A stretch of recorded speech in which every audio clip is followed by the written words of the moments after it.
seconds to make sure it's actually rolling. You go back over to starting, standby.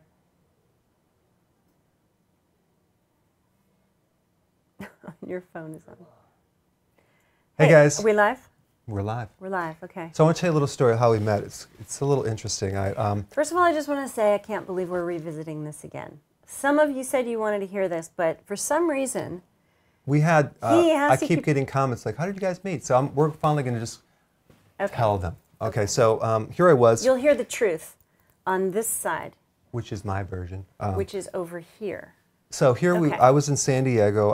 I was just starting out as a chiropractor.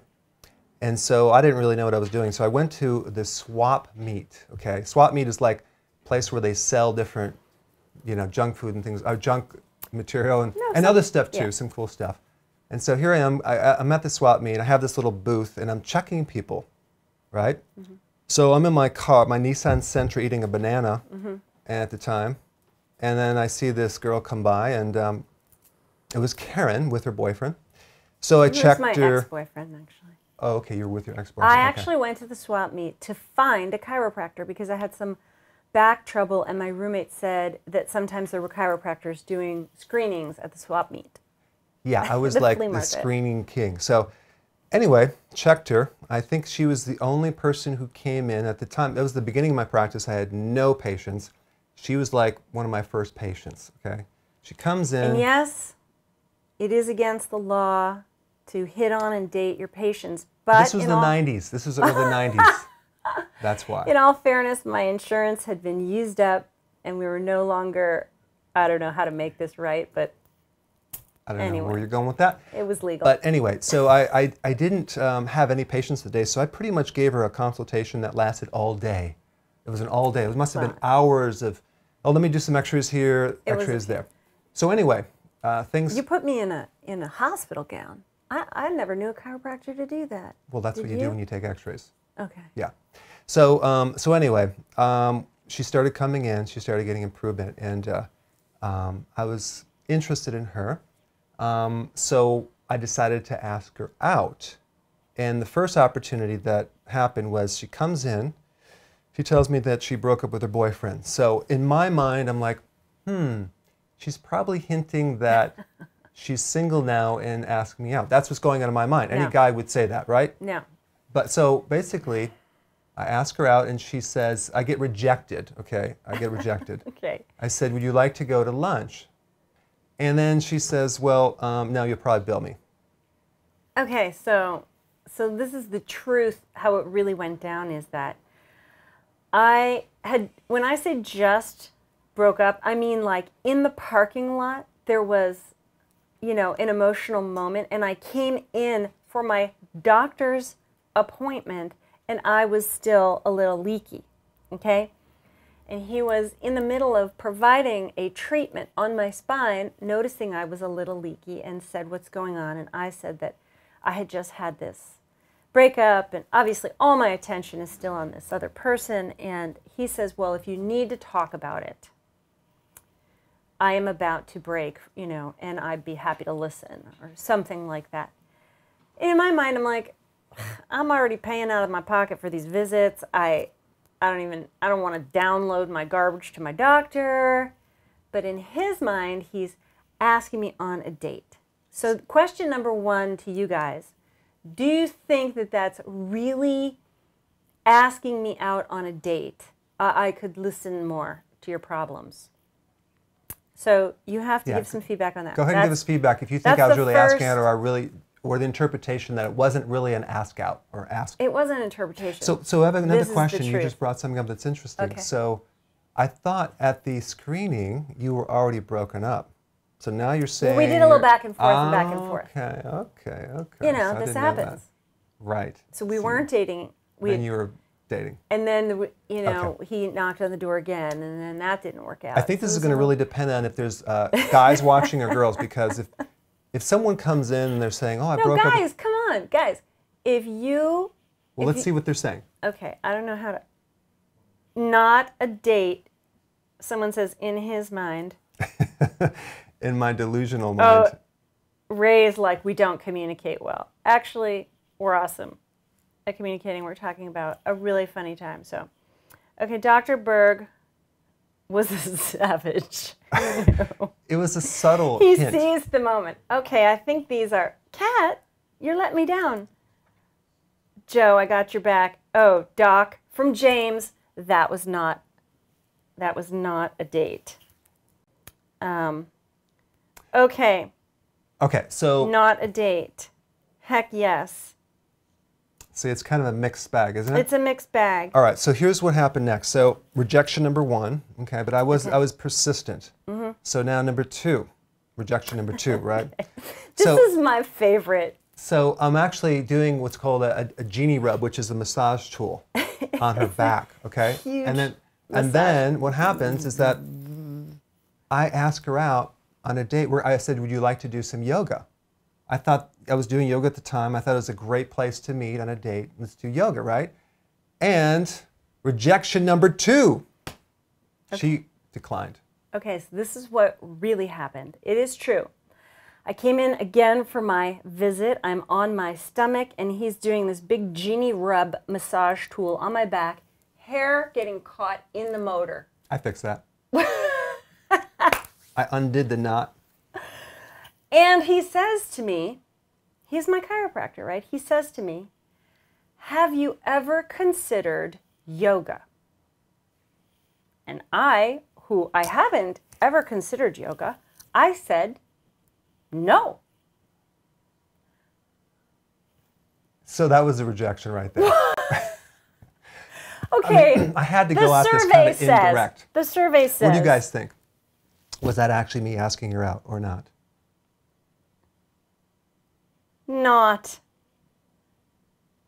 Oh no, this is the last one. Mars and Venus, someone says.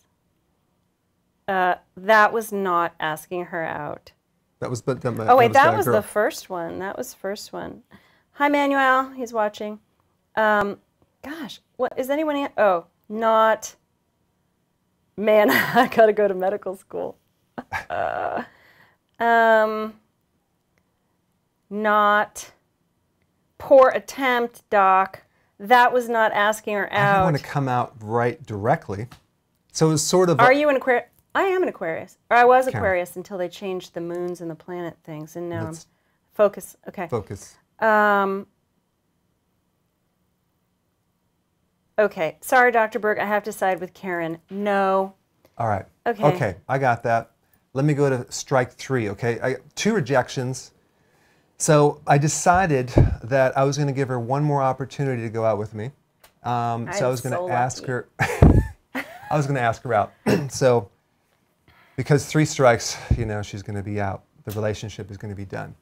So the third time, check this out. It hasn't even begun. The third time, I get on the phone and I call her and I ask her out on a date to go to a blues band. This is in San Diego, Pacific Beach, I think it was. It's a great blues band right down the street. Would you like to go to a blues band? And if you don't say that's asking her out, I don't know what is, but I got totally rejected. She says, I'm not interested. So that was it. Okay, so there is truth. This is the first time there's actually truth in what he says, right? Because he did call me and he did ask me to a blues band. I am going to give you the other data that he knows very well occurred. The omission? The omission, which was, he called me at home at about 11 o'clock at night. It was 10:30. No, it was close to 11. What time do you go to a blues band? Do you go at 9 o'clock? You go later. This is the first time he called me. It was almost 11 o'clock at night. In the middle of the week, I was in my pajamas already, and actually I was working on paperwork. I had to be at work 5:30 in the morning the next morning. Do you know how many hours it took me to get up the nerve to call you? I was waiting all day. I know, and I get that. I get that. Yeah. But it was 11 o'clock at night. I was in my pajamas, so it would take me a good 20 minutes to get ready. He lived a good 20 minutes away. Pacific Beach was like 20 minutes away. So we're talking about almost an hour till I get there, and then the band, and then get home and get to bed. So this was primarily the reason I was going to have to pass on this. But what sealed the deal on the no is that his roommates at the time, now he lived in an apartment on the beach with some other guys.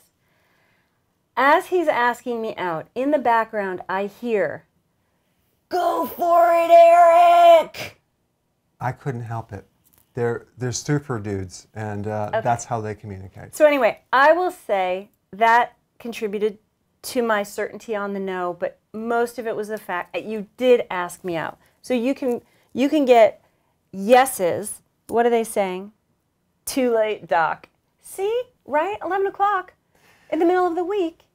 That's kind of Dr. late Berg, notice. you don't call someone at the last minute for a first date. Definitely not. Right? Okay. These guys get me. These All right, guys so get the me. timing wasn't the best, okay? So you want to know how to ask someone out on a date? In the middle of the day, I call him. Touchy because, you know, asking your patient, it's kind of like, so I had to do it a little indirectly. So if you like freaked out, I would say, "What? I didn't ask you out. I was just wondering if you like to do yoga." Oh my gosh, the truth comes out. No, just kidding. It's So a CYA. So basically we got 3 strikes. 0 That's strikes. it. And now I'm 1. like, it's kind of like in high school. You know, you like someone, the more you like them, the more they don't like you. And then the minute that you decide that you don't like them, now they're interested. No, I always liked him. But after our relationship, 3 strikes, I'm pretty much deciding it's over, okay? Right. And during this period of time, I was trying to build the rapport because I used to do little mini seminars in my office and then I asked her to help out, which I didn't really have it. I used to pass out champagne and cookies because I had a fear of public speaking. So I figured if I drank champagne, they would feel more relaxed and they'd laugh at my jokes. Can't believe we're talking about all of this. So anyway, we're at the point of 3 strikes. She's out. I'm done with the relationship. And then it was Christmas time, and she was going home.